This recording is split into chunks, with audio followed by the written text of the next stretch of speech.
it's because we're facing a more chaotic weather systems, climate systems as the climate crisis progresses. And chaos, I think, is an operative term for a lot of farmers because they have so little control over certain aspects of, their farming and ranching operations. And that's largely introduced by the weather. There's other factors that come in related to market conditions and things like that. But ultimately, what we're trying to do is, I think through regenerative agriculture, what a lot of people are trying to do is introduce resilience into that where chaos enters the equation. And I think we also need to acknowledge that things are becoming more chaotic and pay attention to that because it's going to have an impact on our lives in so many different ways. Welcome to Nutrition Without Compromise, a podcast brought to you by Orlo Nutrition. We believe that nutrition shouldn't be an either or, that you should never have to sacrifice your morals for your health or that of our home planet. Join natural products veteran Corinna Bellizzi and experts from around the globe as they discuss healthy solutions that are better for you and better for the planet.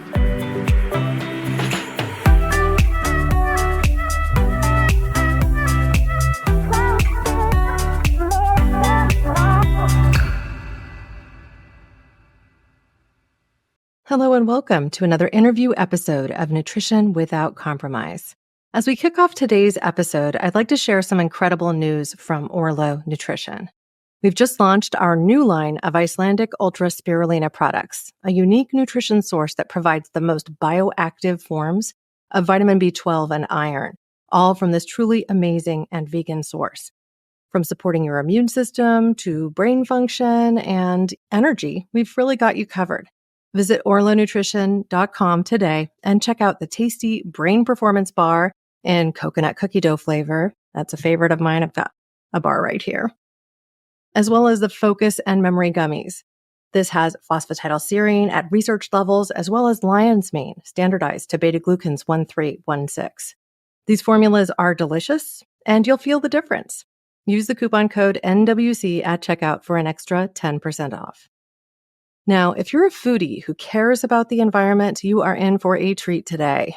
I'm joined by Mark Easter, an ecologist and researcher in academia and private industry since 1988.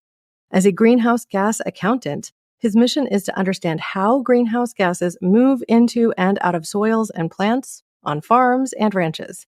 He's traveled globally to collaborate with farmers, ranchers, researchers, and foresters to learn how people grow food and fiber to make agriculture healthier and less damaging to our climate. He's here today to connect these many dots as we explore his new book, which is The Blue Plate, A Food Lover's Guide to Climate Chaos, published by Patagonia Press. It is out as of September 18th. With that, Mark Easter, welcome to the show. Hey, Corinna, it's great to be here. Thank you. It's so good to see you again. Now, I had the pleasure of interviewing you once already on my other podcast, Care More, Be Better. So today we're going to dive in a little deeper. And because you're on Nutrition Without Compromise, I decided to resurrect one of my earliest questions as I launched this show. I used to ask every guest, what does nutrition without compromise mean to you? So with that. Yeah, that's a great question.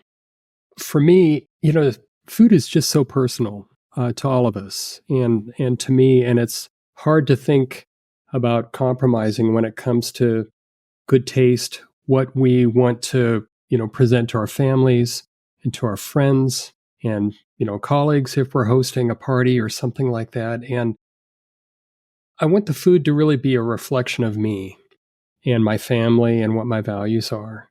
And so when I think about food, I think about really trying to focus on, those values, and whether it's eating locally or plant-based or coming from the tradition that I grew up on the Great Plains amongst, we call ourselves Dust Bowl people. And so there was a lot of food traditions that came out of that. So honoring those traditions and also the just the sweetness and the memories that come from all of that. I think that's really what comes to mind when I think about nutrition without compromise. Yeah. Well, enjoying regional treats and embracing culture sounds like a great place to start too. While we're on that topic of names, you titled your book, The Blue Plate, A Food Lover's Guide to Climate Chaos. So I get blue, but why did you bring chaos into the title? Yeah, that's a great question, and a lot of people have been asking about that. Really, it's because we're facing a more chaotic weather systems, climate systems as the climate crisis progresses. And chaos, I think, is an operative term for a lot of farmers because they have so little control over certain aspects of, their farming and ranching operations. And that's largely introduced by the weather. There's other factors that come in related to market conditions and things like that, but ultimately what we're trying to do is I think through regenerative agriculture, what a lot of people are trying to do is introduce resilience into that where chaos enters the equation. And I think we also need to acknowledge that things are becoming more chaotic and pay attention to that because it's going to have an impact on our lives in so many different ways. Yeah. Well, here, having been in even the algae industry for the past roughly decade, I worked first in the space as we were growing algae in open ponds. And guess what? Rainwater introduces other species of algae. It introduces amoebas. It introduces pollutants, all of which you have to control for in some way because you want to grow a specific strain. And part of the way that we tackled that with Vaxo was to move everything indoors into a tightly controlled environment. That's not an option for a lot of the food that we grow. Sure, it might work for some microgreens and lettuces, but when you talk about grains, how do you feed the people at the same time, right? And so I think this digs into some of the content in your book because you've even compared how you grow, let's say, grains in this more regenerative capacity and the costs of that versus a more conventional way. I wondered if you could talk for a moment about that discovery and, what you've come away with. Yeah, exploring all the different stories for the different foods that come onto our plates was just so revealing to me. And perhaps the story of grains was the most personal because what I discovered was that some of my direct ancestors, my great grandmother in particular, was a farmer in the Great Plains. And she was involved with, just in the process of trying to make a living, was involved in producing one of the greatest flushes of carbon emissions into the atmosphere in human history. And that was the plow out of the Great Plains in order to convert it from, this fantastically rich and diverse grassland ecosystem into one of the largest agricultural complexes in the world. And it became deeply personal for me. And what I discovered there was that she had been involved in a farming practice that was extremely destructive, widely practiced then and still today. And it's this process of what we call fallow wheat, growing only wheat on the land and growing it only every other year. So intentionally keeping the land fallow, keeping plants from growing on the land for an entire year, more than a year, in order to help moisture build up for the wheat crop that would follow. And it was extremely destructive. It was profitable for a while, but ultimately the only way to prop it up to keep it going was with chemical fertilizers and other agricultural chemicals. It was the only way they could keep the system, functioning and keep it alive. And there were a lot of consequences there for human nutrition. Some of that came in with plant breeding, the push to try to produce wheat crops that maximize the amount of endosperm, the material that goes into producing white flour at the expense of nutrition and flavor and other sort of measures of quality. But where the story really pivoted for me was when I learned that on the farm where she had farmed, and where that story really pivoted for me was learning that the people who own the land now had ended that destructive practice. They were no longer growing wheat in just this fallow wheat system, that they were growing crops every year, and there was a lot more diversity on the land. And they had begun the process of restoring the soil regenerating the system there. And it pivoted also as well, learning through the story of other farmers in the region, in particular one called Curtis Sales, who's from an area not too far, about 50 miles from where my great-grandmother farmed. And he's introduced practices that are really turning things around. He had described the soil on his property as having hit rock bottom.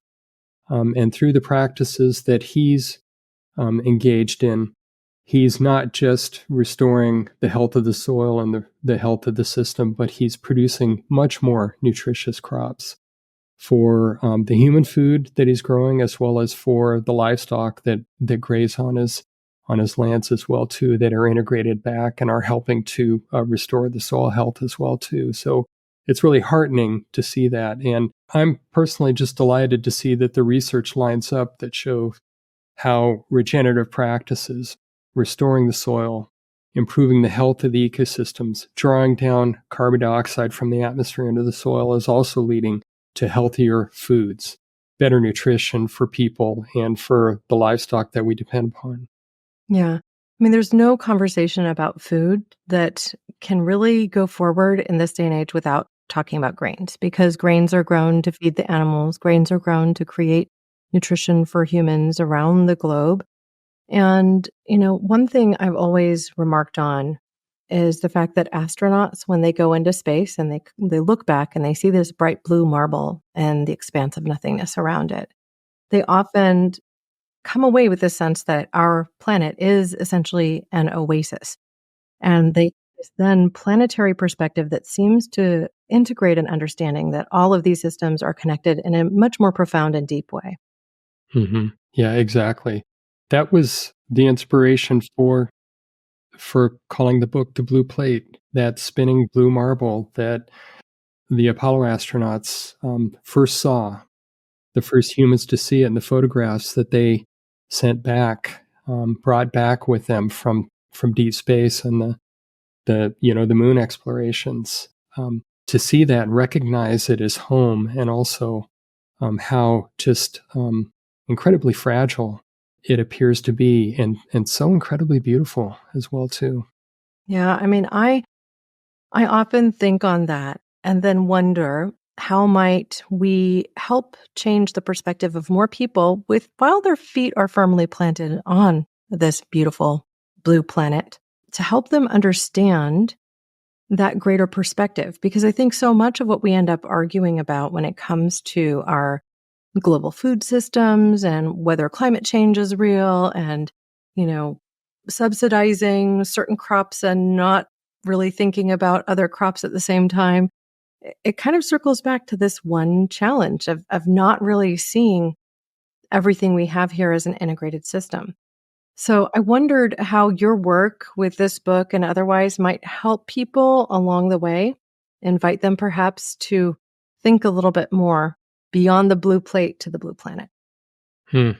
Well, that's really part of the hope. One of the hopes, many hopes that I have for the book, is that it can offer perspective there that goes beyond just climate change, but also makes things personal for people.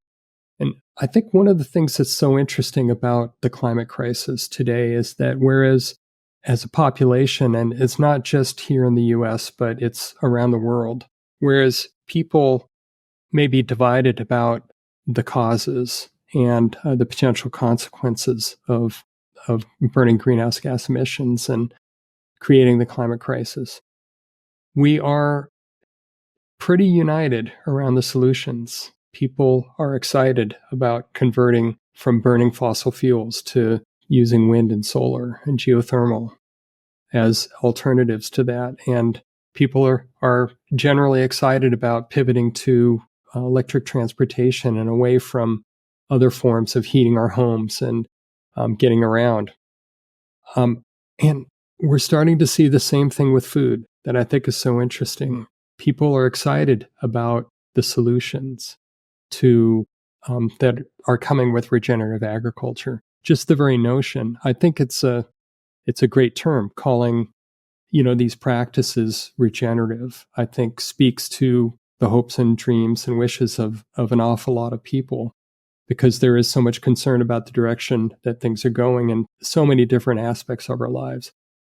And as I talk about in the book, nothing is more personal than food, I think. And so connecting on a personal level to these solutions through food with, what present themselves as really such positive stories, such beautiful stories, and changing the story behind food to something that is regenerative, I think is something that appeals to a lot of people, whether or not they are aligned to, believe that the climate crisis is real and that it's human caused. They're aligned on the solutions, and I'm just delighted to see that happening. Reading your book also brought me back to an earlier work, which I'm now rereading, which is The Omnivore's Dilemma: A Natural History of Four Meals by Michael Pollan. He coined the phrase with that work of eat food, not too much, mostly plants. So, in your opinion, how can we eat in a way that is more climate friendly? And do we have to cut out all meats from our diets? What do you think works? Yeah. Yeah, Michael's dictum was, I think, a perfect sort of, presentation of what the solutions are. What we find is that plant-based foods as a whole have anywhere from 5 to 25 times less carbon emissions associated with them compared with animal-based products, and whether that's meat or dairy, with a few really interesting exceptions. And these are things I try to focus on in the book. From the standpoint of human nutrition, that's the physician's prescription, is to focus on plant-based products in general. But there are good alternatives for meat-based products. And in particular, one of the ones that I think is so fascinating and is maybe presents the most regenerative picture and story behind it is farmed shellfish. In growing mussels, clams, oysters, scallops, and farming them, we're, we're reintroducing these really critical animals to the ecosystems where they were extirpated in the decades and centuries past, mostly because of pollution and runoff from farming upstream of the estuaries where they reside. And so bringing these back in, we're not just restoring, critical keystone species into these ecosystems, but just through the process of them growing, they're taking up carbon dioxide and fixing it in their shells. They're essentially creating rock from air, from CO2. And they have some of the lowest, probably the lowest carbon footprint at between 1 and 2 pounds of CO2 equivalents, which is sort of the universal measure for carbon footprints. 1 to 2 pounds for every pound of the product that we consume, and so it's a wonderful story. Well, and they and don't some, degrade super rapidly, so it's not like they're re-entering the environment, so to speak. Because the shells, I mean, you think about the shell middens. This is one of the waste piles that we know exists from, early American Indian days. Indigenous peoples, we have shell middens to extract our findings from, right? Exactly. Yeah, for all intensive purposes, it's become rock, and Mhm. will remain that way for for the foreseeable future, probably well beyond, the presence of humans on the planet. Yeah, It's maybe really become white sand beaches along with, coral and things like that that gradually degrade. Yeah. exactly, exactly. That Yeah. makes such wonderful sense. Now, I wanted to dive a little bit deeper, okay, to be punny, and talk about seafood because, our oceans today used to hold a lot more life than they do now. We've been experiencing pretty massive species decline. Our wild tuna is now 5% of their peak populations, and yet there are still MSC certified or Friends of the Sea certified, supposedly sustainable tuna, as just one example. Fish like salmon are essentially no longer wild in Norway and Sweden. Something like a 5% of the population of salmon that comes from those spaces is now wild. The rest is farmed. And so we've entered kind of a new era when it comes to how we're even getting nutrition from the sea. Often that means grown in sea net pens and with lots of chemicals and, feeding them soy and corn. one of the points that you make in your book too is that there's a carbon cost of the feed, of course, that we give to them, and that the cost something like, if you give an ear of corn worth of food to an animal, including fish, which are fed corn mysteriously, that they might end up producing 1/10 of the amount of protein from that, whereas if we consumed it directly, we could be nurturing our own bodies. So what do you think about the future sustainability of something like our generalized seafood practices? Yeah, that is such an important question today. And so many of these seafoods that we depend upon have such critical linkages back to the land. And in the case of salmon, we know that salmon, part of their life cycle is they swim up rivers and then they spawn, and then the adults essentially donate their bodies back into the ecosystem to feed, their offspring that are, you know, develop as eggs and then eventually hatch and then live in the river for maybe a year or two before going back out to the ocean again. And what we found, I think, is so fascinating is that the forests and the salmon are just critically linked, and the health of those forests are intricately tied to the presence of the salmon. And the loss of the salmon, as you mentioned, in parts of Scandinavia, other parts of Europe, but also parts of North America, throughout the southern part of the Pacific Northwest, from the state of Washington on down, and still even in parts of British Columbia, we've largely extirpated salmon because of dam and reservoir systems have separated them from their spawning grounds. And what we're finding is that the forests in those areas along those streams that depended upon the salmon are degrading at a rate faster than we see forest degradation in other places due to climate change. And that has a carbon cost. That has a critical carbon cost. I asked a number of scientists and fishermen who are working on these sorts of problems in the research for the book, well, can we just by restoring these ecosystems, not just the forest and restoring the salmon populations, but also restoring the mangroves that currently are converted over for shrimp production, have been deforested and have a huge carbon cost associated with them in tropical regions. If we restored all of those ecosystems and returned them back to the nurseries, the fish producing regions that they were, could we make up for the balance? Could we make up for produce all the seafood that we want to consume from the oceans? And the consensus seems to be no, not yet, not quite. Aquaculture is still going to play a role. And I think that's where alternatives, the sorts of things you're talking about, algae production, being able to produce foods that the fish are more aligned with what the fish are used to consuming rather than corn and soybeans, feeding off of algae, or there's a push now to use food waste to grow insects that are more aligned with especially salmonids like salmon and trout and other related fishes, to feed them with those sorts of things that are going to be better for them nutritionally. I'm all in favor of those kinds of solutions. And I think there's just so much of a positive future for that sort of thing going forward. Yeah, I mean, now you're speaking to some of the things we did before we were ready to come forward with human nutrition with Orlo. In Vax's early days, I think our first products were supplying aqua feed, but that's the parent company for Orlo. We're growing all of our own algae as well as spirulina in Iceland using, as you mentioned earlier, geothermal energy. So there are very few places on the planet where you can really capture only green energy, move everything indoors, and be able to produce something in a carbon neutral way. And that's something that we're working to do. I've been an advocate my whole career in the natural products industry for omega-3s because they are so powerful for people's nutrition. And today, people still think, oh, well, I'm going to eat my salmon and get my omega-3s. But they don't understand that salmon feed these days is mostly corn and soy. So their levels of omega-6 to omega-3, the ratio is off, and they're not necessarily the best source for that anymore, sadly. It's also sometimes tough to tell what's farmed versus what isn't, because something will be labeled, for instance, Atlantic salmon. Well, all Atlantic salmon is farmed. So but it sounds like it's the ocean, right? It just doesn't say wild.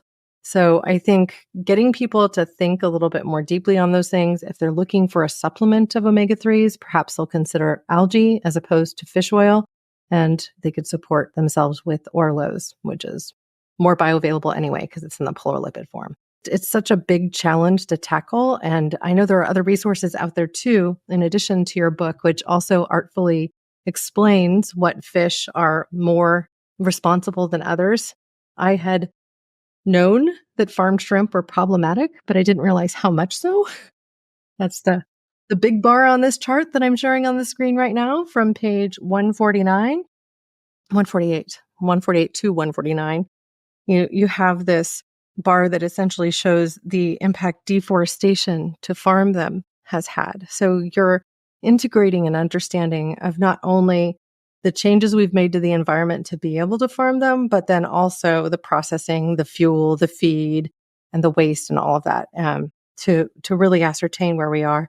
And interestingly, you see wild salmon and farm salmon had close to the same footprint, which I was a little surprised by, but you learn something new every day. That was one of the most, about shrimp there, that was one of the most, frankly, shocking findings that I came across in the book, in doing the research for the book. And it really goes back to the ecosystem where shrimp are mostly farmed in, and that's coastal mangroves. And as we're learning in it, this has just been a relatively new finding to the scientific community that mangroves are some of the most carbon-rich ecosystems on the planet.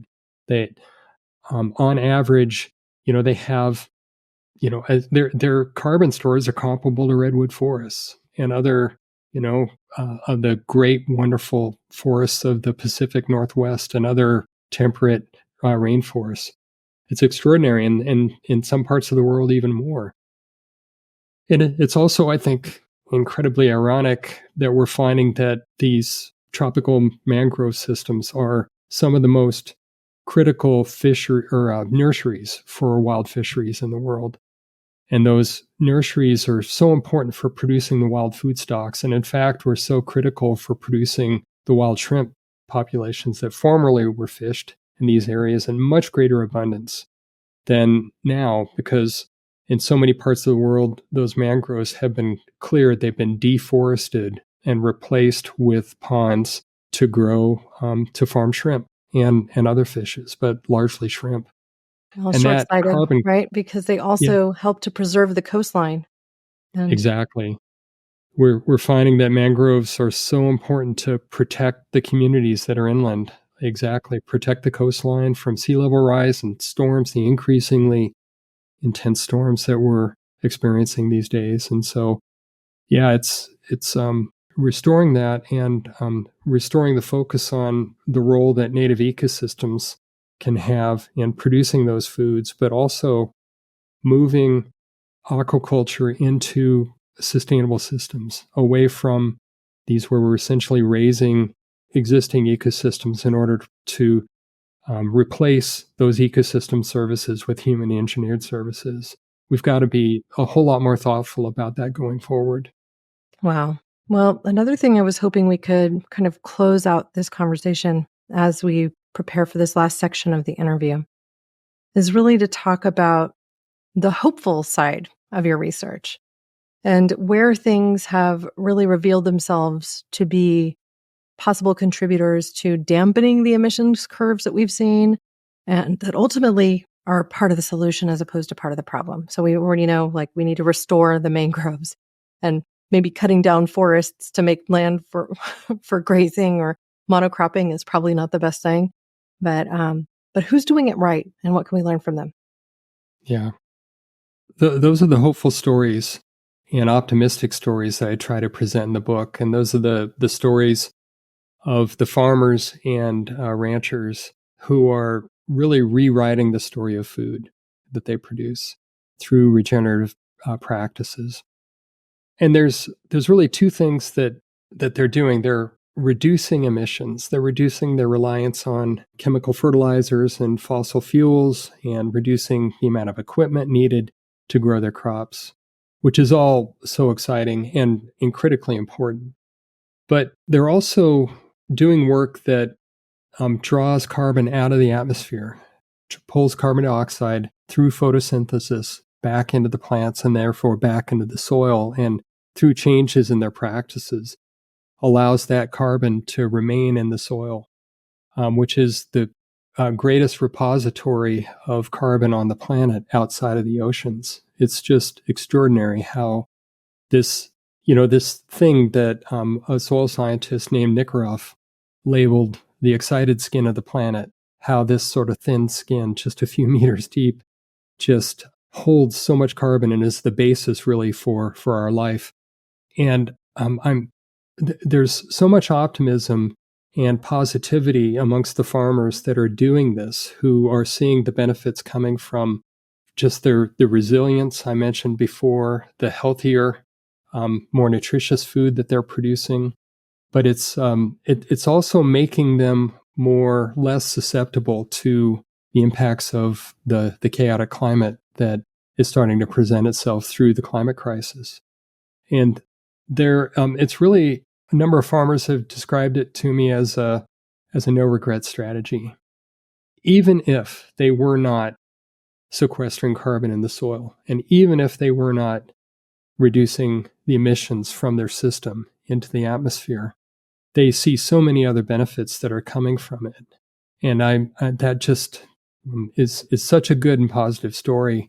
And their neighbors and others within the industry are paying attention as well too, and seeing the benefits, and the practices are expanding at some of the greatest rates of adoption of anything else in agriculture today. It's really exciting to see.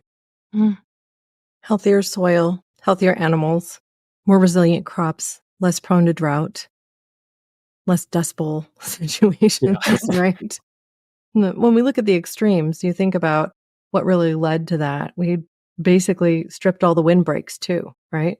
So we had essentially created a system where we were allowing wind to rip right through. We were not paying attention to things like the topography of the land and how we could work in concert with nature to grow crops effectively. And now what we're seeing is more too, like the rise of small crop farmers that are doing things like selling CSAs into their local environments, so you can get your box of vegetables that are locally grown and learn to cook something new each week. And this is something that I think, even just thinking about how people can craft their own blue plate, trying to engage with local produce that is seasonally available will mean that it traveled less far, it supports your local community, and it will probably taste a lot better and be fresher. So these are simple things that you can do to try and build your own blue plate. I encourage people to pick up a copy. I know the audio version is also now available as of, I believe, September 18th. They both came out. So the Blue Plate, A Food Lover's Guide to the Climate Chaos. And I will tell you that I've already used this in my research as I pursue my PhD in sustainability. It's a great tool. It's very digestible and real and sometimes a little shocking, but such is the nature of a complex issue like climate. So as we wrap, do you have any closing words that you would like to share with our audience? I'm just grateful to be on here, Corinna. Thank you so much. Thank you for helping to tell this story. There's, I think, so many positive stories that are coming forward regarding food that are arising out of the regenerative agriculture movement and other movements that it spawned. So it's exciting to see, and it gives me so much hope for the future as well. So thank you again. Thank you, Mark. Well, I feel like I've just found another resource very similar in a way to Michael Pollan's work. And I really enjoyed reading through this book. I now am actually have the Blue Plate on my listen list so I can come back to the content and absorb it in a new way. I'll be sure to include links to where you can learn more about Mark J. Easter and his new book with show notes. So all you have to do is visit our show notes for this episode on whatever platform or YouTube that you're taking this in on. And you can visit orlonutrition.com for our complete blog, including features that you won't find anywhere else. While you're there, I encourage you to check out our full range of truly sustainable, regenerative, Icelandic, ultra algae, and spirulina products. From supporting your omega-3 levels to addressing your energy, immune system, and your brain's function, we've got you covered. You can use the coupon code NWC for an extra 10% off at checkout. As we close today's show, I hope that you'll raise a cup with me as I say my closing words. Here's to your health. Thanks for listening to Nutrition Without Compromise. To make sure you never miss an episode, subscribe, rate, and review wherever you listen to podcasts. If you'd like to learn more, visit orlonutrition.com and join our mailing list. You'll gain access to complete show notes, features, and informative blogs, because nutrition shouldn't be an either-or.